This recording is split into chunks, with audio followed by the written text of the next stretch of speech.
अधिकारों के लिए संघर्ष करना एक अलग बात है, लेकिन धार्मिक उन्माद फैलाना और देश में गंगा यमुनी संस्कृति को समाप्त करने के लिए प्रयास करना, यह शायद इस राष्ट्र के लोगों को कभी बर्दाश्त नहीं होगा। यहाँ देश के लोग चाहते थे इस बिहार को परास्त करना, वहाँ अकेले एक योद्धा के रूप में लालू जी ने पूरे देश के सामने एक अनुकरणीय उदाहरण रखा, और चाहे जितने भी कष्ट उनको सहने पड़ रहे हों, लेकिन कभी भी दंगाइयों उन्मादियों के सामने घुटने उन्हें नहीं टेका।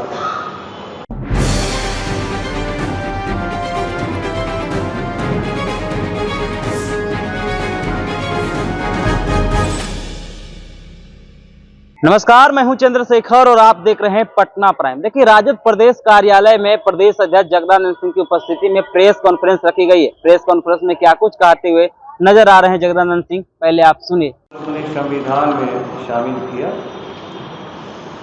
जिनके पूरे इस देश में बिखरे हुए अवशेष पर भारत में अहिंसा कैसे स्थापित हो इसका प्रयास किया।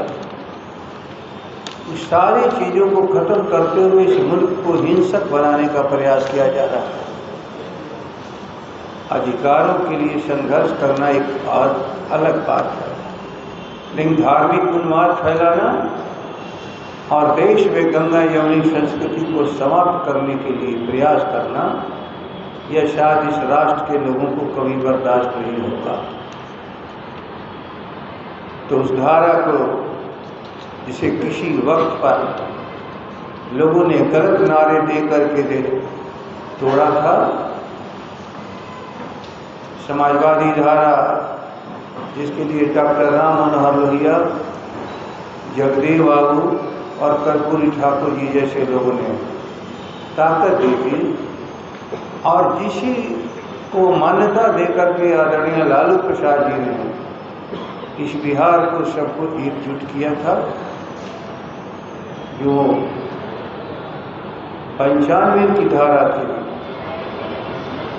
जहाँ देश के लोग चाहते थे इस बिहार को परास्त करना, वहाँ अकेले एक योद्धा के रूप में लालू जी ने पूरे देश के सामने एक अनुकरणीय उदाहरण रखा, और चाहे जितने भी कष्ट उनको सहने पड़ रहे हों, लेकिन कभी भी दंगाइयों उन्मादियों के सामने घुटने उन्हें नहीं टेका। इसी ताकत को और भी मजबूत करने के लिए हमारे लोकहित के सभी साथी यहाँ पर मौजूद हैं। इनका प्रेस रिलीज भी आपके सामने मौजूद है।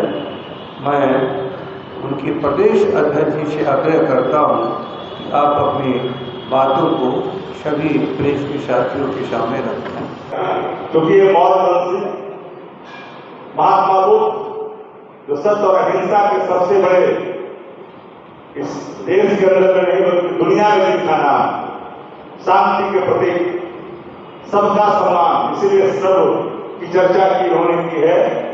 इस देश के अंदर में हाल ही में मैं धन्यवाद देना चाहता हूँ माननीय जगदानंद सिंह जी को। 120 बेटिंग जो लिस्ट जारी की गई संघ लोक सेवा आयोग के माध्यम से, इसमें 88 अनारक्षित सीटों को दिया गया, 23 ओबीसी और यूसी और 5 ईडब्ल्यूएस और 3 एससी और 1 एसटी। ये जो आरक्षण के खात्मा की तैयारी लगातार देश में भारतीय जनता पार्टी कर रही है, इसलिए राष्ट्रीय जनता दल ने इस देश के तमाम जो दलित है, पिछड़ा है, पिछड़ा है, प्रगतिशील वर्ग के लोग हैं, आदिवासी साथी है, हिंदू साथी, आदिवासी हिंदू, जो दलित हिंदू है, पिछड़ा हिंदू है, सबसे एक ही आह्वान है कि भाजपा में सटोगे तो आरक्षण से कटो। भारतीय जनता पार्टी में इस देश का दलित हिंदू, इस देश का पिछड़ा हिंदू, अत्यंत पिछड़ा हिंदू, प्रगतिशील समाज के लोग, इतिहास का संविधान में, लोकतंत्र में है, ऐसे लोग भारतीय जनता पार्टी में सटोगे तो आरक्षण से कटोगे। ये हमारा नारा है, हमारा संकल्प। याद रखिए, माननीय जगदानंद सिंह जी ने उन पार्टी संगठन के साथियों को यहाँ पर सब लोगों का स्वागत और अभिनंदन किया। 4 चुनाव हो रहे हैं बिहार के अंदर में, रामगढ़ से लेकर करके तरारी के बाद बेलागंज, इमामगंज बैठे हमारे पार्टी के राष्ट्रीय उपाध्यक्ष महोदय। इस सब सीटों पर पूरी इंडिया गठबंधन मजबूती के साथ लड़ नहीं रही है।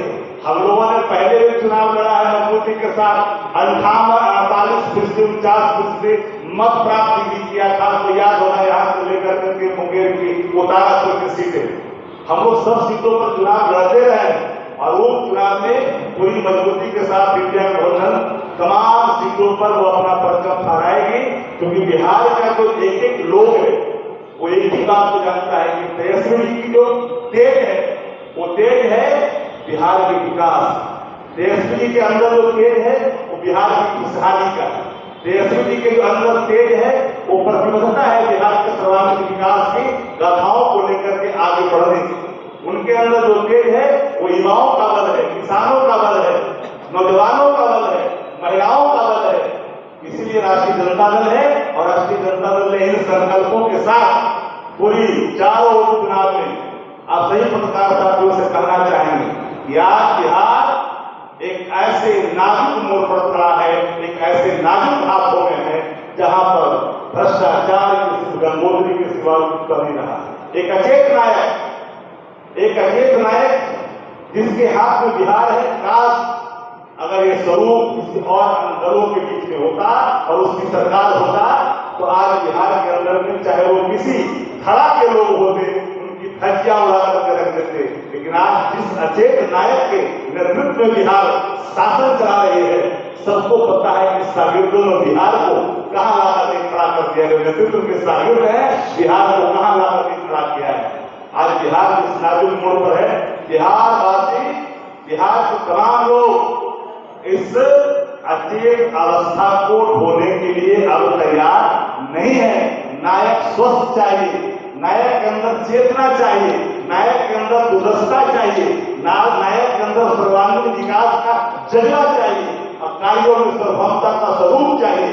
ऐसा नेतृत्व चाहिए बिहार को। बिहार को वर्तमान नेतृत्व कतई स्वीकार नहीं जो अचेतना का शिकार होकर के एक ऐसे माटी के पुतले की भांति खड़ा है जहां का बिहार का हर व्यक्ति उस दंश को भुगत रहा है। अब बिहार की जनता उस दंश को भुगतने के लिए तैयार नहीं है।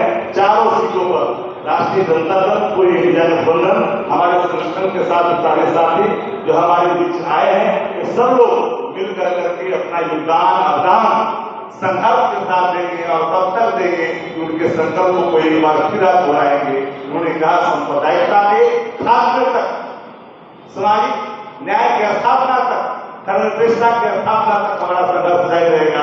बहुत बहुत धन्यवाद। और इन सांप्रदायिक शक्तियों को इस देश के विचारधारा, इस देश के मुख्य धारा से हटाने के लिए मैं सभी जो 4 विधानसभा के उपचुनाव हो रहे हैं उस पर बिना शर्त समर्थन करता हूं।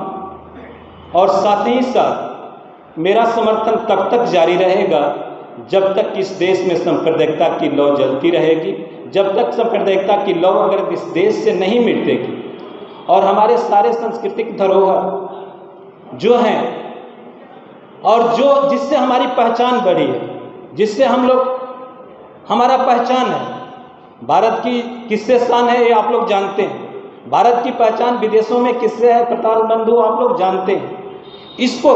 इस लड़ाई को मजबूत करने के लिए और ये छवि दलितों के मसीहा, बेरोजगारों के जुबान माननीय लालू प्रसाद यादव जी में हमें दिखाई दी और उनके कदम से कदम मिला करके हम लोग के सारे कार्यकर्ता उनका साथ देंगे। मैं इन्हीं चंद शब्दों के साथ। तो आपने जगदानंद सिंह को सुना, साफ तौर पे कहते हुए नजर आ रहे हैं जिस प्रकार से भारत को बुद्ध और सम्राट अशोक के नाम से जाना जाता है, लेकिन बीच में एक सामाजिक शक्तियां को दूर करने के लिए भाजपा जिस प्रकार की राजनीति कर रही है उसको कैसे सत्ता से दूर किया जाए, इसके लिए एसएसपी पार्टी के द्वारा हमें समर्थन मिला है। और साथ ही साथ 4 सीटों पे उपचुनाव है, उपचुनाव को लेकर ये समर्थन दी गई है। और साथ ही साथ जिस प्रकार से अगर बात कर ली जाए देश में जिस प्रकार का माहौल है उसको लेकर भी वो कहते हुए नजर आ रहे हैं कि भाजपा जब से सत्ता में आई है तो कहीं ना कहीं आरक्षण पे जो है खतरा है, यानी साफ तौर पे कहते हुए नजर आ रहे हैं कि अगर बटोगे तो आरक्षण से कटोगे। इस वीडियो के माध्यम से आपकी क्या राय है, अपनी राय कमेंट में जरूर दें।